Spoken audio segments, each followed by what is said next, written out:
आपने कहानी सुनी होगी। अब ये कहानियाँ जो लिखी हैं, ये कहानियाँ हमें प्रेरणा देने के लिए, समझाने के लिए तो लिखी हैं कि समझो। एक कहानी है बहुत अच्छी अपनी जिनागम में कि एक जंगल में आग लगी और एक पेड़ के नीचे कोई साधु मुनिराज बैठे थे और वे आत्म ध्यान में रत थे।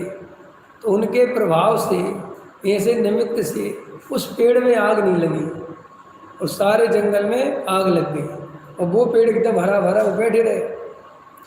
लेकिन वो कुछ समय बाद वे वहाँ से उठ के चले गए और दूसरे मुनिराज वहाँ आगे बैठ गए।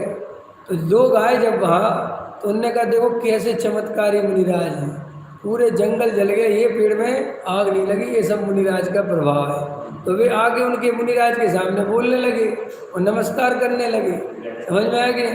तो ऐसा कहते हैं कि वे वहाँ ये नहीं कह रहे कि नहीं मैं यहाँ नहीं था, मैं तो अभी था, अभी आया हूँ, लेकिन वो प्रशंसा पाने के लिए, पूजने के लिए चुपचाप रह गए। तो कहते तुरंत नरक गति का बंद हो गया।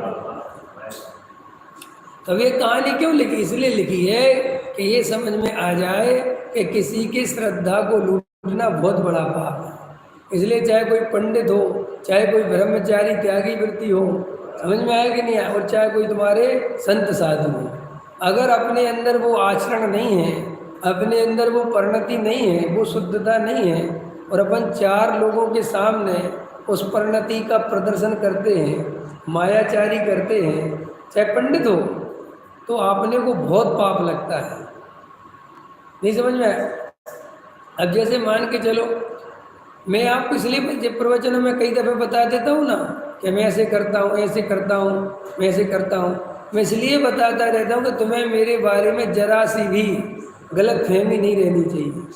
मैं पैंट शर्ट पहनता हूँ, जीन्स पहनता हूँ, स्कूटर चलाता हूँ, वैसे खाता पीता हूँ, मैं चाय पीता हूँ, चश्मा लगाता हूँ, तो मैं ताकि कुछ भी ऐसा नहीं रहे कि कई तुम हो सकता है तुम मेरे बारे में कई लोग सोच लेते हैं कि वो तो ब्रह्मचारी ना हो, त्यागी वृत्ति ना हो। समझ में आया कि नहीं आया? आते रहते लोग भोजन आप कैसा लेते, भाई नॉर्मल लेते हैं, सब लेते वैसा हम लेते हैं। कि क्यों? कि अगर मैं ये सोच के कि इतनी दूर से पूछ रहे हैं, अपना क्या जा रहा, अपन तो बता दो 10 नियम, भैया ये अपने बारे में थोड़ा श्रद्धा से भर जाएंगे, ये अपने को बड़ा त्यागी वृत्ति धर्मात्मा समझेंगे। तो ये हो तो सकता है मायाचारी से कर तो लो और वो तुम्हें पूज्यता भी दे देगा, लेकिन इसका फल नरक निगूढ़ है। सम्यक दर्शन तो होने से रहा, नरक निगूढ़ और चला जाएगा। तो ऐसे मायाचारी नहीं करना, ऐसे झूठ भरे नहीं बोलना। समझ में आएगी नहीं? जो है सो है। लेकिन बहुत सारे लोग इस श्रद्धा को लूटते हैं, समझ में आया, तो बहुत पाप लगता है। अब अपन को पता है रियल में कि अपन असली ब्रह्मचारी है ही नहीं, अपने उस योग की शुद्धता है नहीं, लेकिन अपन जगत के सामने ब्रह्मचर्य पद का पूरा भोग कर रहे हैं। लोग अपने को ब्रह्मचारी जी ब्रह्मचारी कर रहे हैं और अपन है नहीं अंदर से, तो उसका पाप लगेगा कि नहीं लगेगा?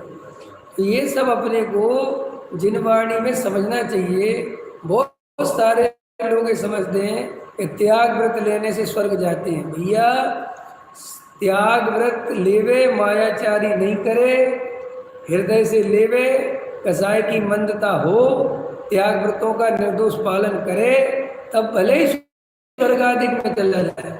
लेकिन मायाचारी से कसाय को दमन करके, दबा के, अंदर कसाय भरी पड़ी है, बहुत खाने पीने भोगने की इच्छा है, लेकिन मैं त्यागी वृत्ति हूँ, इसलिए अंदर कसाय को दबा लिया है, 4 आदमी मेरी इज्जत नहीं करेंगे अगर मैंने ऐसा कर लिया, इसका फल स्वर्ग नहीं है।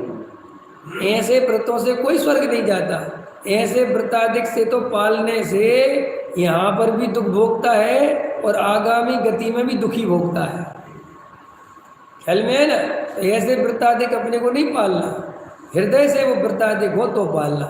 यहाँ जो द्रव्यलिंगी मुनि की बात है, एक बिल्कुल सच्चे द्रव्यलिंगी मुनि की, क्योंकि द्रव्यलिंगी उसे ही कहना जो निर्दोष 28 मूल गुणों का पालन करते हैं, जो बाहर में परिग्रह आदि रखते हैं, समझ में आया, मठ आदि बनाते हैं, और भी समझ में आया, अपने अनुकूल साधनों को भोगते हैं, वे सच्चे साधु नहीं है द्रव्यलिंग रूप में। भावलिंग की बात नहीं कर रहा मैं, इसलिए द्रव्यलिंग की भी बहुत बड़ा पद है। हाँ, मतलब सच्चे द्रव्यलिंगी हो तो बिल्कुल नमस्कार करना चाहिए। नहीं समझ में आया? कई लोग कहते हैं ना कि साहब छोड़ो, आत्मा कहाँ दिखता है, इनको नमस्कार करो, क्या दिक्कत है? हाँ, हम करेंगे नमस्कार। सच्चे गुण का पालन हो, मतलब साफ साफ दिख रहे, पंखे चल रहे, कूलर चल रहे, एसी चल रहे, गीत मिथ्यात का सेवन करा रहे, रंग राग की बात कर रहे, भाषा संग में क्रोध आदि झलक रहे। समझ में आया? अब ऐसे साधु को हम नमस्कार कैसे करें? ये तो चिदागम में ऐसे साधु को नमस्कार करने की मनाही है।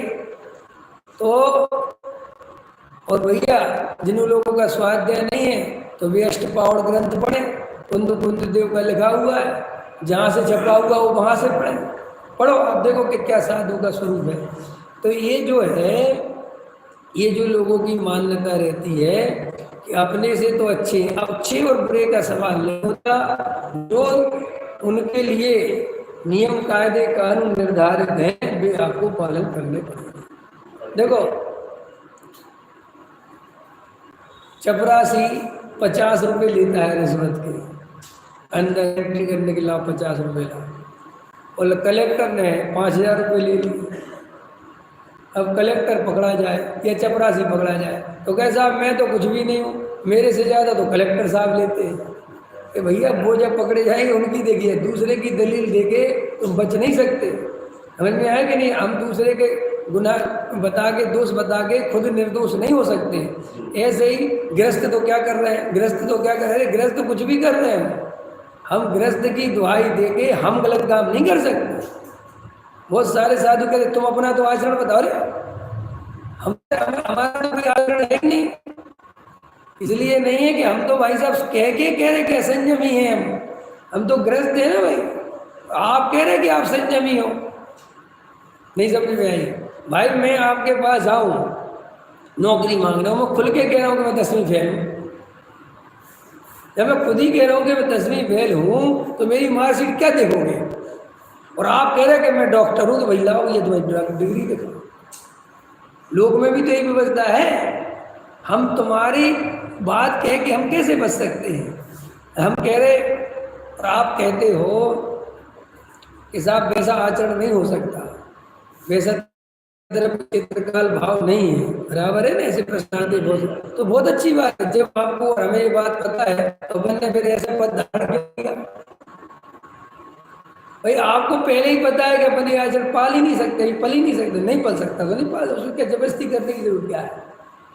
और फिर एक बात बोलता हूँ मैं, एक काम तो करेंगे हम अपने मनमाने, पंचम काल की दुहाई देंगे और नमस्कार चाहिए चौथे काल का। नहीं समझ में आया? जब तो पंचम काल के हिसाब से आचरण पाल रहे हो तो नमस्कार भी पंचम काल के हिसाब से ले लो। नहीं, वो पूरा चाहिए, उसमें कमी नहीं हो सकती।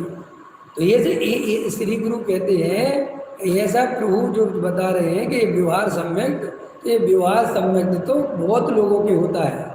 जो वास्तविक सम्यक है वो वास्तव में आत्मश्रद्धान पूर्वक ही होता है, उसके बिना नहीं होता।